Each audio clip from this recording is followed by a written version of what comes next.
शिव विवाह। सती के विरह में शंकर जी की दयनीय दशा हो गई।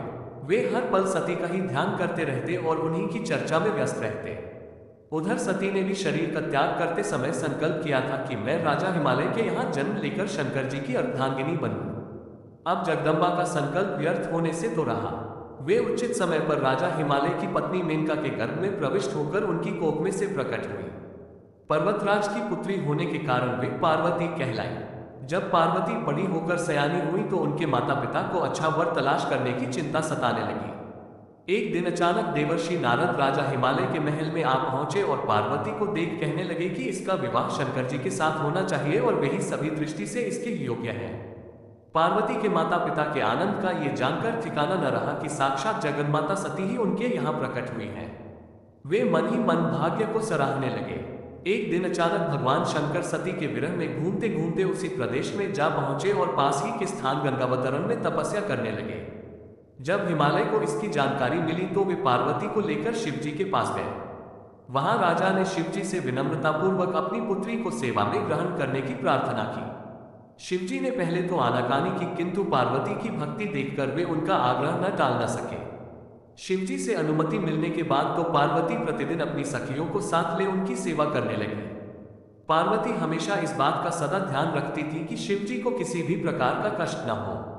वे हमेशा उनके चरण धोकर चरणोदक ग्रहण करती और षोडशोपचार से पूजा करती। इसी तरह पार्वती को भगवान शंकर की सेवा करते दीर्घ समय व्यतीत हो गया, किंतु पार्वती जैसी सुंदर बाला से इस प्रकार एकांत में सेवा लेते रहने पर भी शंकर के मन में कभी विकार नहीं हुआ। वे सदा अपनी समाधि में ही निश्चल रहते। उधर देवताओं को तारक नाम का असुर बड़ा त्रास देने लगा। ये जानकर कि शिव के पुत्र से ही तारक की मृत्यु हो सकती है, सभी देवता शिव पार्वती का विवाह कराने की चेष्टा करने लगे। उन्होंने शिव को पार्वती के प्रति अनुरक्त करने के लिए कामदेव को उनके पास भेजा, किंतु पुष्पायुध का पुष्पबाण भी शंकर के मन को विक्षुब्ध न कर सका। उल्टा कामदेव उनकी क्रोधाग्नि से भस्म हो गए। इसके बाद शंकर भी वहां अधिक रहना अपनी तपश्चर्या के लिए अंतराय रूप समझ कैलाश की ओर चल दिए। पार्वती को शंकर की सेवा से वंचित होने का बड़ा दुख हुआ, किंतु उन्होंने निराश न होकर अब की बार तप द्वारा शंकर को संतुष्ट करने की मन में ठानी। उनकी माता ने उन्हें सुकुमार एवं तप के अयोग्य समझकर बहुत मना किया, इसीलिए उनका उमा ऊह जोड़मा तप न करो नाम प्रसिद्ध हुआ। किंतु पार्वती पर इसका असर न हुआ। अपने संकल्प से वे तनिक भी विचलित नहीं हुई। वे भी घर से निकल उसी शिखर पर तपस्या करने लगी जहां शिवजी ने तपस्या की थी। तभी से लोग उस शिखर को गौरी शिखर कहने लगे। वहां उन्होंने पहले वर्ष फलाहार से जीवन व्यतीत किया, दूसरे वर्ष में पर्ण वृक्षों के पत्ते खाकर रहने लगी और फिर तो उन्होंने पर्ण का भी त्याग कर दिया और इसीलिए वे अपर्णा कहलाई। इस प्रकार पार्वती ने 3000 वर्ष तक तपस्या की। उनकी कठोर तपस्या को देख ऋषि मुनि भी दंग रह गए। अंत में भगवान आशुतोष का आसन हिला। उन्होंने पार्वती की परीक्षा के लिए पहले सप्तर्षियों को भेजा और पीछे स्वयं वटुवेश धारण कर पार्वती की परीक्षा के निमित्त प्रस्थान किया। जब इन्होंने सब प्रकार से जांच परख कर देख लिया कि पार्वती की उनमें अविचल निष्ठा है, तब तो वे अपने को अधिक देर तक न छिपा सके। वे तुरंत अपने असली रूप में पार्वती के सामने प्रकट हो गए और उन्हें पानी ग्रहण का वरदान देकर अंतर्धान हो गए। पार्वती अपने तप को पूर्ण होते देख घर लौट आई और अपने माता पिता से सारा वृतांत कह सुनाया। अपनी दुलारी पुत्री की कठोर तपस्या को फलीभूत होता देखकर माता पिता के आनंद का ठिकाना नहीं रहा। उधर शंकर जी ने सप्तर्षियों को विवाह का प्रस्ताव लेकर हिमालय के पास भेजा और इस प्रकार विवाह की शुभ तिथि निश्चित हुई। सप्तर्षियों द्वारा विवाह की तिथि निश्चित कर दिए जाने के बाद भगवान शंकर जी ने नारद जी द्वारा सारे देवताओं को विवाह में सम्मिलित होने के लिए आदरपूर्वक निमंत्रित किया और अपने गणों को बारात की तैयारी करने का आदेश दिया। उनके इस आदेश से अत्यंत प्रसन्न होकर गणेश्वर शंखगण, केकराक्ष, विकृत, विशाख, विकृतानंद, दुंदुभ, कपाल, कुंडक, काकपदर, मधुपिन, प्रमथ, वीरभद्र आदि गणों के अध्यक्ष अपने अपने गणों को साथ लेकर चल पड़े। नंदी, क्षेत्रपाल, भैरव आदि गणराज भी कोटि कोटि गणों के साथ निकल पड़े। ये सभी 3 नेत्रों वाले थे। सबके मस्तक पर चंद्रमा और गले में नीले चिन्ह थे। सभी ने रुद्राक्ष के आभूषण पहन रखे थे। सभी के शरीर पर उत्तम भस्म पुती हुई थी। इन गणों के साथ शंकर जी के भूतों, प्रेतों, पिशाचों की सेना भी आकर सम्मिलित हो गई। इनमें डाकिनी, शाकिनी, यातुधान, वेताल, ब्रह्मराक्षस आदि भी शामिल थे। इन सभी के रूप, रंग, आकार, प्रकार, चेष्टाएं, वेशभूषा, हाव भाव आदि सभी कुछ अत्यंत विचित्र थे। किसी के मुख ही नहीं था और किसी के बहुत से मुख थे। कोई बिना हाथ पैर के ही था तो कोई बहुत से हाथ पैरों वाला था। किसी के बहुत सी आंखें थीं और किसी के पास एक भी आंख नहीं थी। किसी का मुख गधे की तरह, किसी का सियार की तरह, किसी का कुत्ते की तरह था।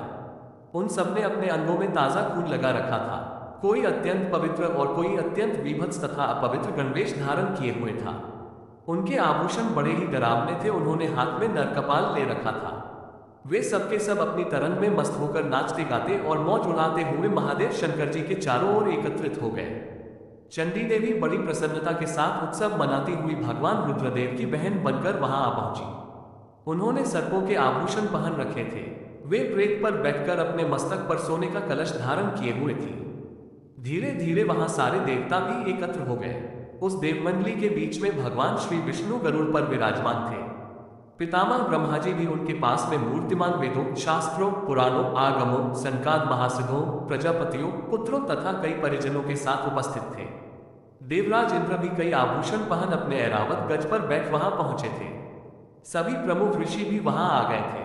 तुम्बुरु, नारद, हाहा और हुहु आदि श्रेष्ठ गंधर्व तथा किन्नर भी शिव जी की बारात की शोभा बढ़ाने के लिए वहां पहुंच गए थे। इनके साथ ही सभी जगन्माताएं, देवकन्याएं, देवियां तथा पवित्र देवांगनाएं भी वहां आ गई थी। इन सभी के वहां मिलने के बाद भगवान शंकर जी अपने स्फुटिक जैसे उज्ज्वल सुंदर वृषभ पर सवार हुए। दूल्हे के वेश में शिव जी की शोभा निराली ही छटक रही थी। इस दिव्य और विचित्र बारात के प्रस्थान के समय डमरुओं की डमडम, शंखों के गंभीर नाद, ऋषियों महर्षियों के मंत्रोच्चार, यक्षों, किन्नरों, गंधर्वों के सरस गायन और देवांगनाओं के मनमोहक नृत्य और मंगल गीतों की गूंज से तीनों लोग परिव्याप्त हो उठे। उधर हिमालय ने विवाह के लिए बड़ी धूमधाम से तैयारियां की और शुभ लग्न में शिव जी की बारात हिमालय के द्वार पर आ लगी। पहले तो शिव जी का विकट रूप तथा उनकी भूत प्रेतों की सेना को देखकर मैना बहुत डर गई और उन्हें अपनी कन्या का पानी ग्रहण कराने में आनाकानी करने लगी। पीछे से जब उन्होंने शंकर जी का करोड़ों कामदेवों को ले जाने वाला 16 वर्ष की अवस्था का परम लावण्यमय रूप देखा तो वे देख एक ही सुधि भूल गई और शंकर पर अपनी कन्या के साथ ही साथ अपनी आत्मा को भी न्यौछावर कर दिया। हर गौरी का विवाह आनंद पूर्वक संपन्न हुआ। हिमाचल ने कन्यादान दिया। विष्णु भगवान तथा अन्यान्य देव और देव ब्रह्मण्यों ने नाना प्रकार के उपहार भेंट किए। ब्रह्मा जी ने वेदोक्त रीति से विवाह करवाया। सब लोग अमित उत्साह से भरे अपने अपने स्थानों को लौट गए। ऐसे ही वीडियो के लिए हमारे चैनल को लाइक, शेयर और सब्सक्राइब करें।